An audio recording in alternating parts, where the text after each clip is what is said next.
Hello lovers. So I had a whole different topic planned for today's video. And I just really am not feeling that great today. And I want to talk about what it means or what's going on when you are changing inside of yourself and you're growing more positive and you're starting to feel love inside of your heart. You're starting to really understand what it means to feel happy and content all the time. And then a few days goes by and you're just in a horrible, horrible mood. And that is where I am today. So the topic that I originally came in with, which I'm sure I'll make a video about on another day, is not what I feel like talking about. Because today I want to talk about how even though you are evolving into a new person, there are going to be bad days. And what to do with those bad days, how to get through them, and the best way to approach them.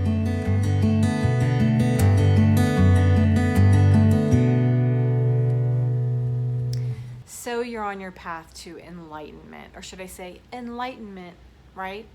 And you've been working so hard on yourself, and you've been healing from your past, and you've been so great at like family get-togethers without losing your temper, and looking at people in positive manner and seeing the best in them and understanding their point of view and being loving and kind and sweet and positive. And these are things that you really worked on, and everything's been going really well, and you've been feeling great. And then one day you wake up and you just aren't feeling it. And you're just mad. And maybe it wasn't that you just woke up that way. Maybe something happens and it triggers you. And it leaves you in a spiral of disbelief. And we're supposed to live, when you become more enlightened, in this beautiful path of acceptance and love and joy all the time. That's what everyone thinks, right? We're supposed to have this monk mentality where we just meditate all day and just feel the hum and the rhythm of the world and just love it, and it's great. And yeah, sure, those are days when those are awesome. But for some of the days, I just simply call bullshit, because some days we're not going to have a high vibration all the time. Why is this? Well, number one reason that this is this way, that we can't or don't, and I'm not saying can't, because people can. You can be in high vibration all the time if you should choose to. I think it's very, very rare. And the reason is one, we are human beings, and we are made with all of these emotions. And when you're talking about your body, soul, spirit, all three of those things have to come together in order for you to be in high vibration. And we live in a world where not everybody else is in high vibration, so it can bring us and pull us down. So the number one reason it's hard for you to stay in a high vibration is because you are human. Number two, I'm going to give you another example of a second reason as to why this is happening. When you're new on your path, you haven't necessarily been able to choose all the friends that are good and bad for you. You're still dealing with your family members, and you're very, very fragile. So you've been working really hard at seeing the best in everyone and seeing the good and seeing all of that. And then someone comes back and they treat you in the same way that they used to treat you. And it brings you back to that place. And I don't really have an example that I can think of right now, because I don't remember. I remember this happening to me, but I don't remember specific scenarios. But there are people, generally speaking, they're going to be family members or people very close to you. And you know that you've changed. You feel the change. And they maybe get threatened by that. And whether or not it's conscious or subconscious, but there's a threat about that. They do something. They say something. They imply something. And it pulls you back into the same energy of where you used to be before you started growing and evolving into the new person that you are now. It pulls you right back down into that energy. Your reaction, when you're pulled back down, is going to be the same as it used to be. You're going to do this. Do not feel so guilty when this happens, okay? That other person is responsible for making you feel that way to a certain degree. Do not feel guilty when this happens to you, because I think it happens to everybody. It takes years and years and years for things to no longer affect us, for our stories to no longer play into our current present world. Yes, you can let your stories go, but they still will come back in ways that are weird, and it'll come back in ways that are energy. And so something happens and it pulls you right back down to that particular energy path, and then you may stay there for a little while. You may react horribly. But the best thing that you can do for yourself is just accept that it happened and move on. Move on and know that you don't have to stay there any longer if you don't want to. Okay? Hopefully that makes sense to all of you. So what do you do about family members that are doing this? You can't change other people. The only person you can change is yourself. So you can accept, it's the first time this happens, the second, the third time that this happens, you can choose more positive, reinforcing words to that person to say, look, I no longer want to be treated in the way that you're treating me, because I have changed and I'm working really hard on myself, and you keep pulling me back down. So can we have an adult conversation here without you putting guilt, shame, whatever kind of power play that's happening? Or are they actually doing anything? Really kind of see the situation as it is. Are they actually doing anything that pulls you into that energy, or are you just feeling it because you're prepared that it's going to happen? Pay attention to yourself and the truth behind the situation, because a lot of times the really good intentions of people will bring us back down, because we fear that their good intention comes with an ulterior motive. But that may not necessarily be true. So pay attention to your own actions and see what the truth is behind that, even if it's later on and reflecting about it. Okay. Another way to get through these really, really hard times. Actually, I'm going to skip that for now, and I'm going to go back to a third reason, which I believe may be my own reason as to why I'm feeling so much anger in myself right now. And I'll tell you a story that happened to me today.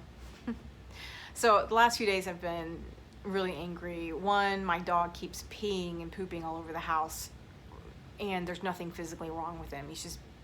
He's always been a marker, and now it's gotten a little bit out of control, and it's making me lose my mind. It's just really making me angry. And so now he has to stay on the back porch or in his crate, and he has to wear diapers if he's in the house, and it's a pain, and it's making me angry. And it should make me angry. There's no reason why I should put up with this kind of behavior from my little dog. Okay. But another thing, that's not just it. I get other things, but like every little thing that happens is making me super angry, and I'm not an angry person. That's not something that's normal for me. So today I'm driving, and I'm on a country road, and it's a recently paved road, as in the last few days, and there are all these signs that say, road construction ahead and workers ahead.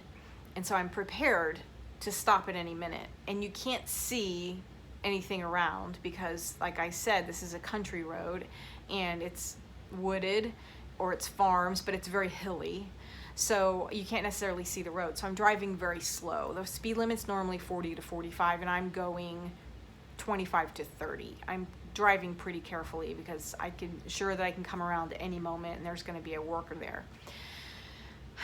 So sure enough, I come around a bend, I see a worker up ahead, I slow down, he tells me to stop, I stop, and then when he tells me to go again, he waves for me to go ahead, and then as I'm passing, he goes, but slow down. And I kid you not, this made me furious. I just went to a level 10 anger immediately. And I'm really happy I didn't do something stupid like flip them off. That's what I would have done in my older days for sure. Gosh, it made me so, so mad. And I know that he didn't have bad intentions, or maybe he did. I don't really care. But normally that wouldn't make me mad at all. Not even a little bit. Not even slightly. I would have laughed at it and been like, whatever. I wasn't driving fast. But this pissed me off. And then I said to myself, what is going on with me? I don't know what's going on with me. Why am I so mad? And right before I went to make this video, I was going to shoot a different video. And then I realized that I need to talk about this because this is really, really important for everyone to understand that you're not perfect. I'm not perfect. Nobody is perfect. The best coaches in the world, they're not perfect, okay? Tony Robbins is not perfect. Nobody's perfect. My mentors, they aren't perfect. They're people. We're all people. We're human beings. In my particular case, in my mind, completely, I think that I have let something go from my past, and I'm like in a very, very happy place about it. And I think my body is sort of rebelling about it, because like I said, you have the mind, body, and spirit thing. They all come together, and so my body is full of all of this anger about having to let something go that I didn't want to have to let go, maybe. And so it's coming up now. It's coming up now. And so what do? I'm going to give it a few days, and I'm going to let myself be angry. And I'm not going to do anything, I'm not going to yell at the dog, and I'm not going to be upset with my children. I'm not going to try and do any of that. I'm going to try and stop the anger coming out of my mouth and just honor it inside of my body and let it be there. Because this world isn't all about like, oh, Zen, meditation, everything's so great and wonderful, and we're all so happy all the time, and everything's just so beautiful. There are so many days, months, years that you can feel that way. You can feel the positivity and the beautiness of everything. And there are other times when you really need to honor the anger that you feel. And here's another reason why I believe that this happens. I believe, and I'm going to do a bigger video on this, but my next video will be, this is a topic I was going to talk about, but I believe that the ego fights with us a little bit because it is afraid of me losing an identity. Because we have several different identities. We have, your parent identities, your worker identities, your lover identities, your what you expect from other people identities. These are all little identities that we have inside of ourselves. And when I decided to let something completely go, I did it with my mind, and now the mind is fighting me, and it's going into the body because I'm not listening to my mind anymore. So it went into my body, and it created all this energy of hate, rage, anger. So I have to work with that and possibly talk through it a little bit more, journal about it. So one way that you can really fight this happening in your life. So let's talk about the earlier scenario where someone comes into your life and they, bring back old feelings and bring you back to that old energy. You do not have to sit there. And I really recommend journaling. And the 2 clients that I've talked to this week that have had the same exact problem, I have said this to them both. I had one last night and one this morning, and they both had the same exact thing. And I realize it's what I'm going through too. It's really, really kind of odd and strange, but journal. Journal the really good days, journal the really bad days, and then go back and see how you have gotten through them and use those coping mechanisms again. And then really just honor what you're going through. And don't feel like you have to be perfect, because you don't have to be perfect. You don't have to be perfect. You're beautiful the way you are. And again, it's sort of like integrating your shadow, which I talked about in a few videos ago, and I'll put a link here if you want. Integrate your shadow. Your shadow is that you aren't perfect, okay? You're not perfect. It's okay for you to have anger over things that are supposed to make you angry. There are things, I should be upset that my dog is not doing what he's supposed to do. He's like 7 years old. It's time to stop acting like you're not potty trained. He gets plenty of playtime.